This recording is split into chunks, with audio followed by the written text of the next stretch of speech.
نحمدہ و نصلی علی رسول الکریم اما بعد فاعوذ باللہ من الشیطان الرجیم بسم اللہ الرحمن الرحیم قل اعوذ برب الفلق من شر ما خلق ومن شر غاسق اذا وقب ومن شر النفاثات فی العقد ومن شر حاسد اذا حسد صدق اللہ العظیم۔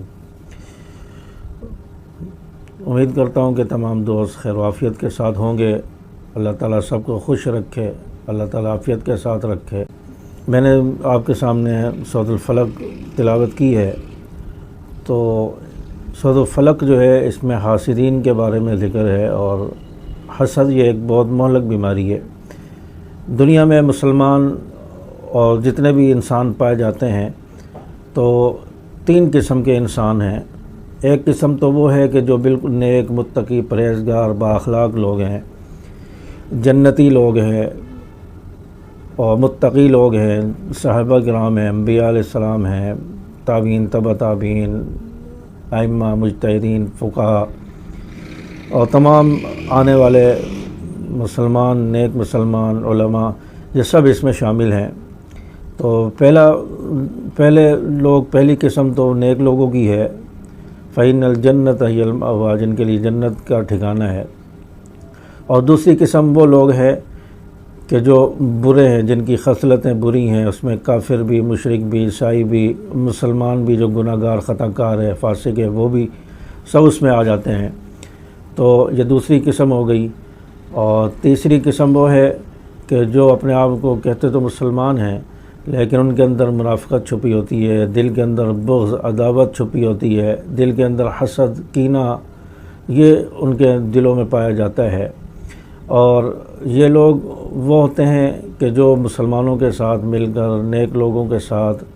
مل کر اور ان کا حلیہ اپنا کر ان کو جو ہے ڈسنے کی کوشش کرتے ہیں، ان کے اندر جو ہے تفرقے پیدا کرنے کی کوشش کرتے ہیں، ان کے عیب تلاش کر کے اس کو جو ہے پھیلانے کی کوشش کرتے ہیں، عوام میں ان کو لانے کی کوشش کرتے ہیں، عیب جوئی کرتے ہیں، اور مسلمانوں کی صفوں میں شامل ہو کر مسلمانوں کو اندر سے کاٹنا، ان کو نقصان پہنچانا، اور ایک دوسرے کے دل میں جو ہے بغض اور عداوتیں پیدا کرنا، اور شیطان کے اعلی کار بن کر شیطان کو راضی کرنے کے لیے کوشش کرنا، یہ تیسری قسم کے لوگ ہیں۔ اور یہ لوگ ہر دور میں پائے گئے ہیں۔ آپ صلی اللہ علیہ وسلم کا جو دور تھا، ابتدائی دور، اس میں بھی یہ لوگ پائے جاتے تھے۔ یہ عتبہ، شیبہ، اس طرح کے لوگ جو ہے آپ صلی اللہ علیہ وسلم اور صحابہ کے ساتھ رہتے تھے، یہاں تک کہ باجماعت نماز پڑھتے تھے اور پہلی صفوں کے اندر کھڑے ہو کر نماز پڑھتے تھے۔ آپ صلی اللہ علیہ وسلم کو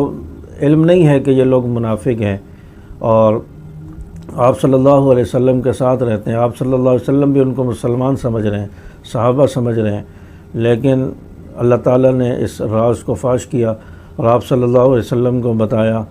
کہ فلاں فلاں لوگ آپ کے جو صفوں کے اندر آپ کے ساتھ شامل ہیں، یہ لوگ منافق ہیں، یہ اسلام کو نقصان پہنچانے والے ہیں، یہ آپ کو اور صحابہ کو نقصان پہنچانے والے ہیں۔ تو آپ صلی اللہ علیہ وسلم کو اس کا اندازہ ہوا اور آپ محتاط رہنے لگے۔ تو اس طرح کے لوگ جو ہے ہر دور میں پائے جاتے ہیں، جو کسی کو اونچا ہوتا ہوا دیکھ نہیں سکتے، کسی کے پاس پروٹوکول آ جائے تو ان کے دل میں حسد اور کینہ اور پیٹ میں مروڑ شروع ہو جاتا ہے، اور کسی کو پھلتا پھولتا دیکھنا ان کو اچھا نہیں لگتا، اور کوئی ترقی کر رہا ہے تو تب ان کے پیٹ میں مروڑ ہوگا، ان کے دل میں حسد ہوگا، اور کوئی شخص جو ہے اچھا کام کر رہا ہے تو وہ ان کو برداشت نہیں ہوتا، اور یہ لوگ اس سے پھر حسد کرتے ہیں، بغض رکھتے ہیں، پھر یہاں تک کہ عداوت اور دشمنی پر اتر آتے ہیں۔ تو ایسے لوگ دنیا میں بہت سارے پائے جاتے ہیں۔ انہوں نے خود کچھ نہیں کرنا ہوتا، ان لوگوں نے خود کوئی اچھا کام نہیں کرنا ہوتا، خود کوئی ترقی نہیں کرنی ہوتی، خود دین کا کام نہیں کرنا ہوتا، بلکہ جو لوگ دین کا کام کر رہے ہوتے ہیں، جو لوگ اچھائی کر رہے ہوتے ہیں، جو لوگ ترقی کر رہے ہوتے ہیں، اوپر جا رہے ہوتے ہیں،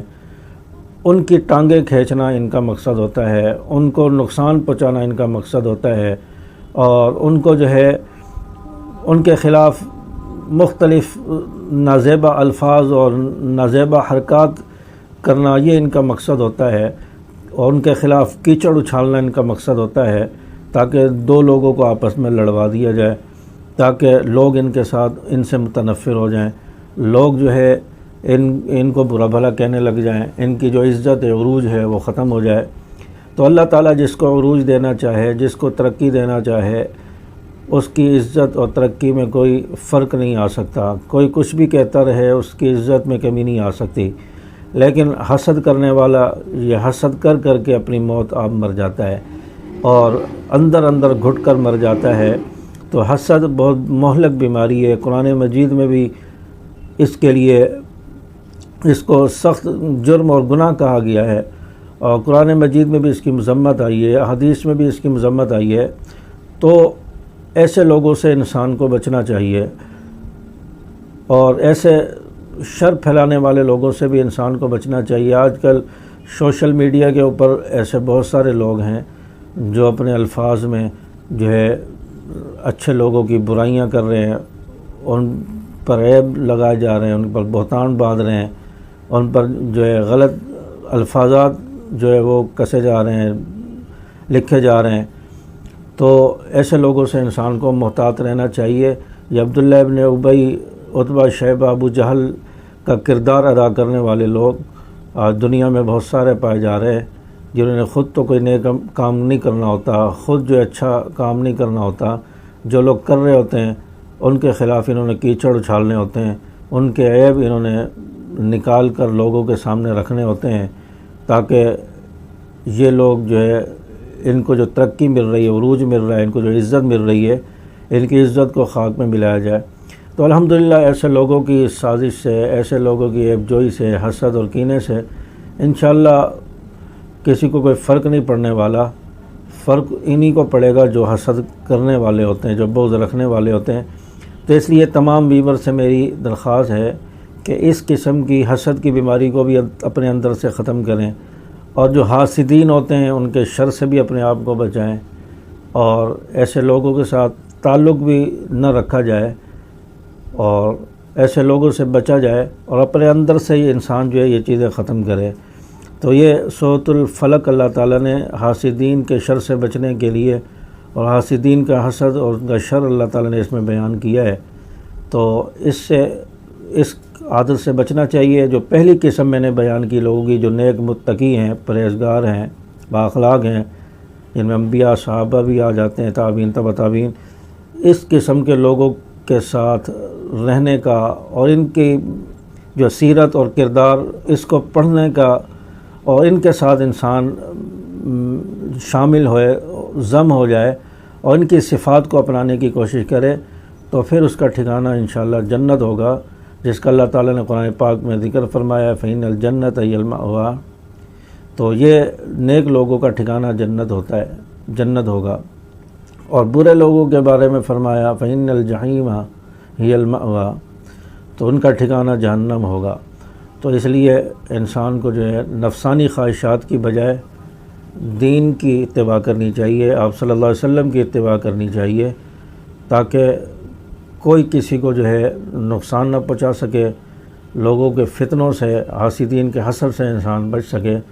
اللہ تبارک و تعالیٰ میں سمجھ عمل کی توفیق عطا فرمائے۔ السلام علیکم ورحمۃ اللہ وبرکاتہ۔